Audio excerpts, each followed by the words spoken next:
Tattle reads U.S. Grant History Chat interview with Avery Lentz. Ranger interviews man wearing a blue t-shirt and headphones.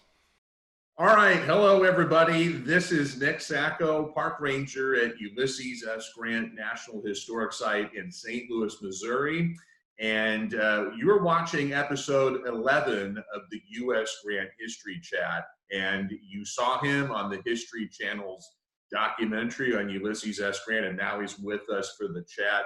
It's my distinct pleasure to speak with Avery Lentz today. How you doing, Avery? I'm great, Nick. Thank you for having me. Thank you for being with us, and it's just really cool to have you on for the interview series. And a lot of viewers of this interview will be familiar with your participation in the Grant documentary. So why don't we start off with that? And we'd just love to hear a little bit about that experience and what was it like being interviewed and seeing yourself on national TV? Well, originally it was a very surreal experience because whenever you're in that kind of position where, oh, wow, I'm actually being approached by real producers and like a real, network on major television, that's like a pretty big deal. The whole thing started very strangely enough. I still don't know who put my name in the bucket to be considered as a possible commentator for the special. It was the summer of 2018. I was still working at Fredericksburg and Spotsylvania National Military Park at the time as a seasonal guide. And I remember I was at the Wilderness in July, the Wilderness Battlefield, and I gave a walking tour, unbeknownst to me at the time, to Carolyn Janney, who I knew of her work, but I didn't know what she looked like. I'd never really seen her face. So it wasn't until after the tour that she introduced herself. Hi, I'm Carolyn Janney. I was like, oh my gosh, that was kind of a huge thing for me. But she had said it was one of the best tours she'd ever been on. And so that was very flattering to hear from a very renowned author and historian like herself. And so I could only imagine that since she was also involved with the project, a month later, I get an email from Radical Media, who produced this documentary, and they asked if I wanted to help share Grant's story. And so a little bit about me, I've been in a Civil War buff since the 8th grade. I took a field trip to Gettysburg. I was one of the only kids that was actually interested in what we were doing, what we were talking about. So from there, I've been a Civil War buff. But one character that emerged in my mind as probably the standout guy in the war, besides obviously guys like Abraham Lincoln and even Frederick Douglass, was Ulysses S. Grant. And it was interesting because Grant is the victor of the American Civil War. He's the man who defeated Robert E. Lee, and also is one of the only generals in the entire war who has 3 major surrenders under his belt. And I'm like, why are we not talking about this guy more? How is he not more popular among the history channels and the field and whatnot? And of course, as I dug deeper, you start seeing Grant's a butcher, Grant's a drunk, and all these very negative connotations that surrounded him. And I just was like, no, there's got to be something there. So I just kept digging over time. And when I got to Fredericksburg and Spotsylvania, he became my focus. Within that park, we have the Wilderness and Spotsylvania Courthouse battlefields, which is, of course, part of the Overland Campaign of 1864. It's going to be that campaign that Grant gets that moniker, the Butcher. And so one of my projects at the park, one of my themes on my tours was to try to take that out of the equation, to show people that he's not a butcher. There is a lot more intricate details that go into these campaigns, that go into these battles. And for a guy like Grant to tackle that, it speaks to his abilities and his excellence as a commander, pretty much. So I was always determined to take the people who really love Robert E. Lee and try to build that same kind of passion for a guy like Ulysses S. Grant. And I really feel that the documentary did that, or at least tried to have that same attitude going forward. And so when they asked me to be a part of that, when they asked me to help tell his story from that perspective of the Overland Campaign, I couldn't pass that up at all. So right. I jumped at it. I didn't know what else I could do except say, yeah, I'm not going to turn that down. So yeah. Sure. Well, yeah, and to your point, I'm not a military expert, but just because you have more men in the field doesn't guarantee that you're going to exactly. be the victor of a given battle. When you look at the American Revolution or the Vietnam War, for examples of superior U.S. resources and men, and let me take that back. The British in the American Revolution and then us in Gotcha. Vietnam. Just because they had superior Yeah. resources doesn't mean they're going to win. Oh So yeah. got to be something more to it to that. And Caroline Janey, I'll second that she's a great historian. She's got a book called Remembering the Civil War that it's in my library too, and she's an excellent historian. So glad you mentioned her. So we see a lot of generals during the war, big plans, grand strategies, talked a big game. But what's going to distinguish Grant from these other generals? What are some insights and key takeaways that we can gain from Grant, not only his strategies, but his character that really puts him above the rest? Honestly, I think you nailed it. I think it's his character that puts him above the rest in terms of his perseverance. He's a general that takes a lot of hits, as many do during the Civil War on both sides. I mean, it's just part of military jargon in general is the fog of war. You have to expect the unexpected. You have to deal with that. And that little detail could destroy your whole campaign. For example, Ambrose Burnside at Fredericksburg, Virginia, it's the rains that delay his campaign and give the Confederates time to get there first, dig in, and, the rest is history. But with Grant, when he's confronted with an obstacle, at every turn, it seems, he will find ways creatively to overcome that obstacle, and he'll learn from it. He remembers it. I think what's the most important quality that Grant has as a commander is his ability to not only overcome those obstacles, learn from his mistakes, but it almost seems like he was ahead of the curve. He sees the bigger picture.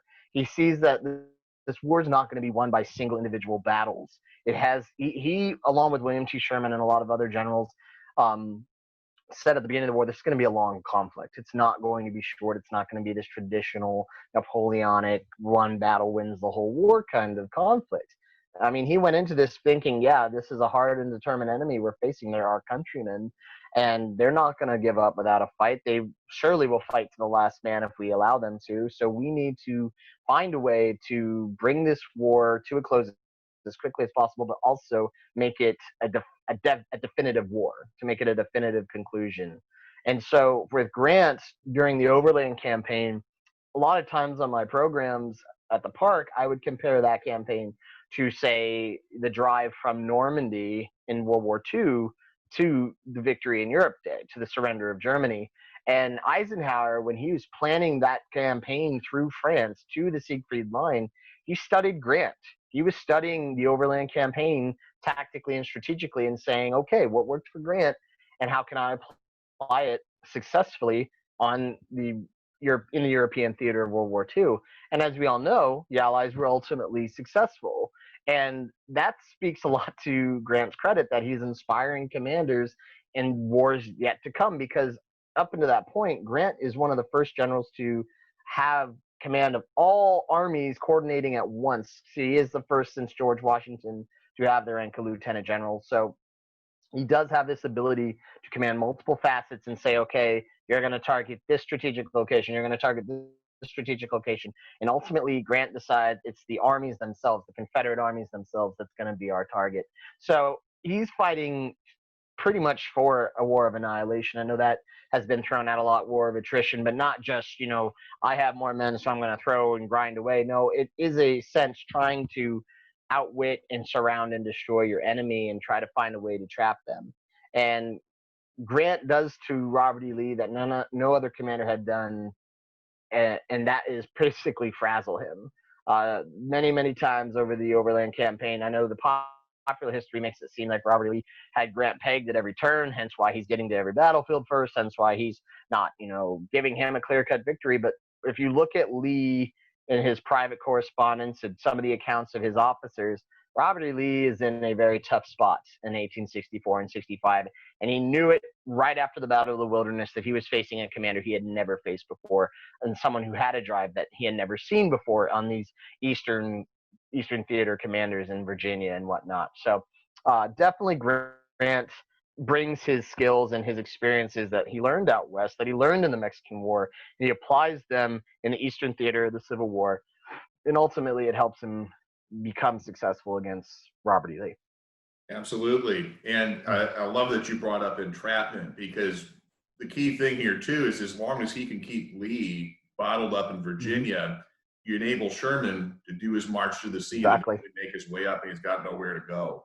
Mhm. So it's a long, prolonged thing. It's not just one grand battle, but it's teamwork with other generals and coordinating campaigns with multiple armies. So I think that's awesome. That's great. So let's move to Grant's presidency. The documentary, me personally, I would have liked a little more of a treatment on Grant's presidency. And you're really kind of on throughout the entirety, both before the war, and the presidential years. But I'd love to hear a little bit more on your perspective and outlook on some of the maybe the general themes of Grant's presidency and the Reconstruction era.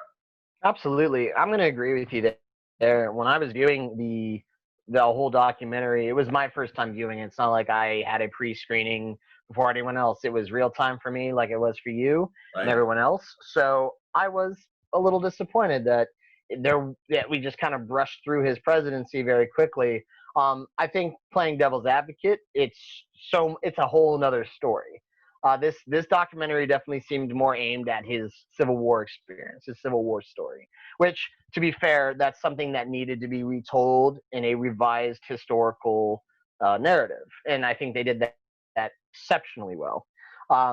But yes, I would have liked a little bit more on his presidency, but the parts that they did nail down, which I was very proud to see, was his stance on the enfranchisement of recently emancipated Black Americans in the Reconstruction era. He did feel very passionately about that. And a lot of people would tell you that, before that documentary, before any of these real amazing scholarships that have come out in the last 20 years, they'd tell you Grant doesn't care about, Black enfranchisement. He doesn't care about Black people. That is absolutely false. I mean, it shows in his actions before the war, it shows in his actions during the war, and it absolutely shows in his actions as president. Not only does he label the Ku Klux Klan as a domestic terrorist threat, which no president has done really that well since, but we'll leave it at that. Right. But Grant sees the Klan as a threat to the rights and the freedoms and the lives of Black Americans. And he's out there to better their lives, their chances. It seems that after Johnson's presidency, Grant starts to get things moving progressively again. He says, we do have those military districts in the South. We're going to make sure that Black folk have the rights to vote. We're going to make sure that they are holding public office. We're going to make sure that they get the same privileges and rights that everyone else does. As long as we have military forces down there to ensure that happens, we can see that. And so I'm really glad that they hit that on the head as well. Plus, he solves the gold crisis during his presidency. His foreign policy is exceptional because a lot of people don't realize we were not in the best relationship with Great Britain after the war because of their interference in our Civil War. And so without us getting into another war or conflict with Great Britain again, Grant exceptionally, smooths the surface by sending Hamilton Fish over there to make sure everything's smoothed over and we're not going to have any of these problems. And so his handling of foreign policy, his handling of the financial structures, at least in his first term as president, and his handling of social issues like Black enfranchisement in the South and across the United States, it's very, very important. And, I'm glad that they, at least in the documentary, was saying, people always remember his presidency for the scandals and everything. That really doesn't come until his second term as president. And even still, it was a small part of his overall performance. Overall, his performance as president is pretty darn good. I think an ultimate downside to it is the fact that at the end of his second term, that's where you're going to have Rutherford B. Hayes, and you're going to have kind of the end of Reconstruction beckoning, where people are just tired of, the army being sent to the South just for the purposes of enfranchising Blacks. And then you have the rise of the liberal Republicans, which, led by former Union generals who now are politicians. It's just a very messy time politically and socially in the second term of Grant's presidency. So like I've said, even just mentioning that's a lot. That's a whole another documentary they could probably do if they so chose. And like, I think one thing I would have liked them to at least have mentioned is Chief Red Cloud's visit to the White House. I mean, Grant's among the first to invite a Native American chief to the White House to discuss foreign policy. At least they mentioned Eli Parker becoming the head of the Bureau of Indian Affairs. And that is very, very important, because I think one huge knock against Grant is his handling of the Western Plains Wars and the whole Indian policy as a whole. So to kind of shed more light on that and show that he's not as discriminatory as everyone wants you to think he is against Native Americans, I think being president, when you have zero real, experience in politics, you've just been climbing the ladder of command, basically. I mean, he's a general who became Secretary of War, who became president. I mean, in terms of commander in chiefs, in terms of rank and chain of command, he did it from as low down to a private to as high up as the president. But he did not have that political prowess that so many others had at the time. And poli-sci majors will know exactly what I'm talking about. But like for Grant to go into his presidency without that experience and have a very successful first term, and a second term that was marred in scandal because of who he hires, but he still learns from those mistakes. And I think ultimately it's just a credence to his character once again as president. Yeah, and to your point, you can do documentaries on various subtopics within the presidential years too, because Grant's relationship with Native Americans and his Indian policy, it's very complex and perhaps not as successful as other efforts and his handling of Western affairs and military conflicts, but that's for another time for sure. Yeah. But I was thinking about it though recently, and you think about the 19th century as a whole, and you can correct me if I'm wrong, Avery, but I'm pretty sure that no other presidential candidate received as many votes from African Americans as Grant did. No, not at all. Grant has a huge boost in black votes because of his stance during the war, and of course of his carrying on Lincoln's message, and not most importantly, Frederick Douglass himself endorsed Grant for presidency. Mm-hmm. That's a big deal. Frederick Douglass has been very critical up until that point of many political leaders, including Abraham Lincoln, very much so Abraham Lincoln. So for Frederick Douglass to endorse Grant and say, this man is someone we can trust and put our faith in, that's a big deal. And that's going to get him those votes. So I think that speaks to Grant's character, and it definitely should dissuade any notion that people have that Grant was a secret racist and all that. No, Fred Douglass doesn't endorse racists. It just doesn't happen. Sure. And I think you can also see too just the enforcement mechanisms in place to ensure that African American men had the ability to go to the polls. Yes. The elections of 1868, 1872 that Grant won, those are some of the fairest elections in the 19th century. So these are all great points that you're bringing up, because it highlights that a core constituency for Grant is the black vote during presidential years. And then finally, this has been a wonderful interview, and Avery, I'd just love to hear about what you're doing now with history. I think our viewers would love to kind of follow your progress in your next project. So tell us a little bit about that.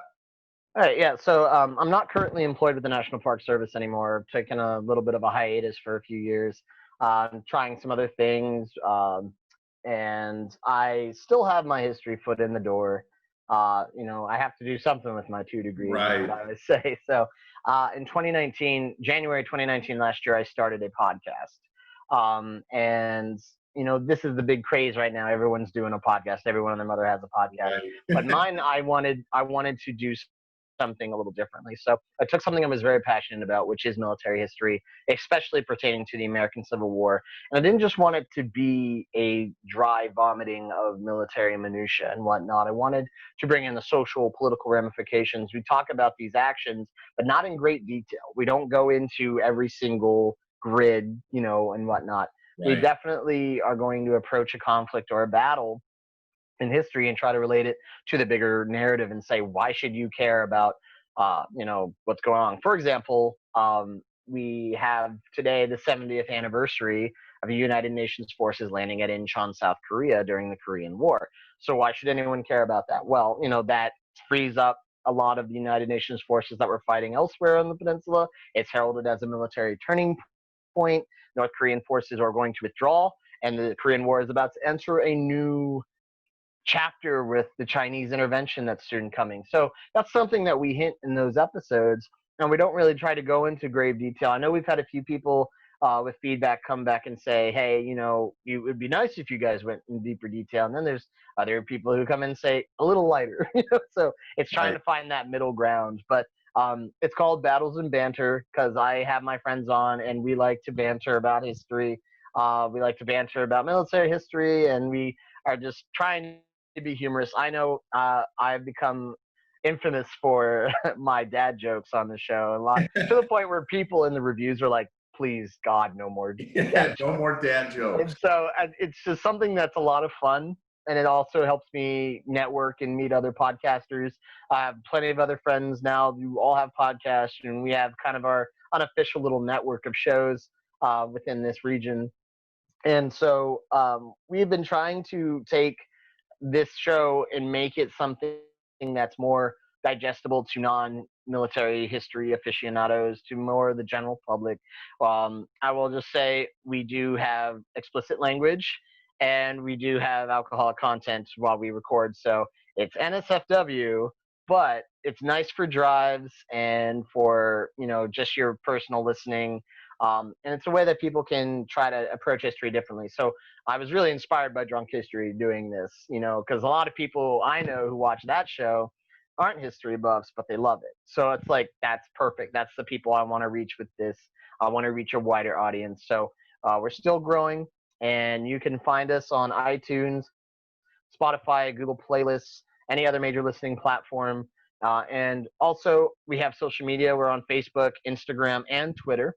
Okay. I will do basically on anniversaries of battles, I'll make little info blurbs about different battles and whatnot. So today, not only is the anniversary of Incheon, South Korea, but it's also the 76th anniversary of the Battle of Peleliu, the landings at Peleliu Island, which if you've seen the Pacific, HBO's Pacific, then you are very familiar with that battle. They spent 3 episodes on it. It was a very bloody fight in the Pacific theater of World War II. And so I make little info blurbs about that as well. So if you would like to, give us a listen, give us a subscription, we'd really appreciate it. If you like what you hear, you can leave us a 5-star review. 5 stars are encouraged. It helps with our viewership. So that, once again, is Battles and Banter Podcast, and it is on iTunes, Spotify, and Google Playlists. Fantastic. All right. Well, thank you, Avery Lentz, the Battles and Banter Podcast, featured on the Grant documentary on the History Channel. Thank you so much for being with us today. Thank you. Well, thank you for having me, Nick. This was a pleasure.